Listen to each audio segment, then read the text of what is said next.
රත්නපුර එගොඩමල්වල ශ්‍රී ධම්මානන්ද ගිලම් භික්ෂු භාවනා මධ්‍යස්ථානයේ විහාර මන්දිරයේ ඇතුළත ඉදිවෙන සුමන සමන් දේව ප්‍රතිමාව සඳහා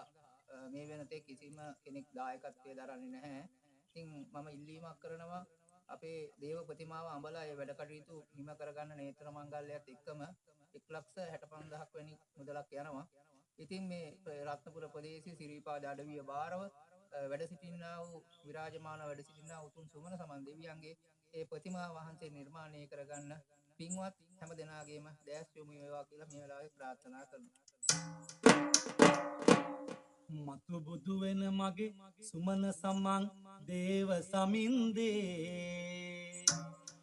ඔබේ පුරවරයට ආව සුමන සමන් සුරින්දේ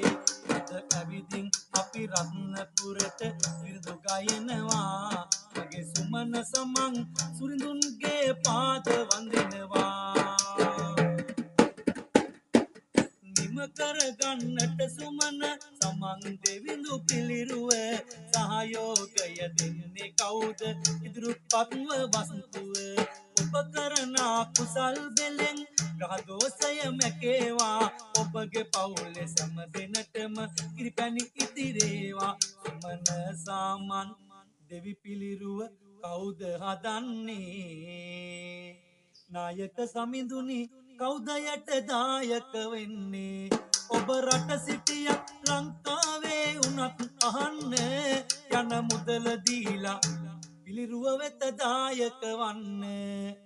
තනියම බැරි නම් පුළුවන් මුදලක් අතට අරන් රත්නපුර මල් වලට එනව නේද රත්තරන් රත්නපුර මල් වලට එනව නේද රත්තරන් පිළිරුව හදන්න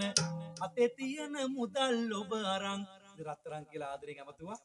හැමදේම කියන්නේ චාටුවදන් කියන්නේ විරුදු කියන්නේ මේ පිළිරුව නිමා කරලා ඉවර කරගන්න අපේ නායක හඳුනන වාසේ එකම ඉල්ලීම තියෙන්නේ සුමන සමන් දේව අඩවියේ ධම්මානන්ද මධ්‍යස්ථානයේ සුමන සමන් දේව ප්‍රතිමාව නිමා කරන්න ඔබට දායක වන්න කියලා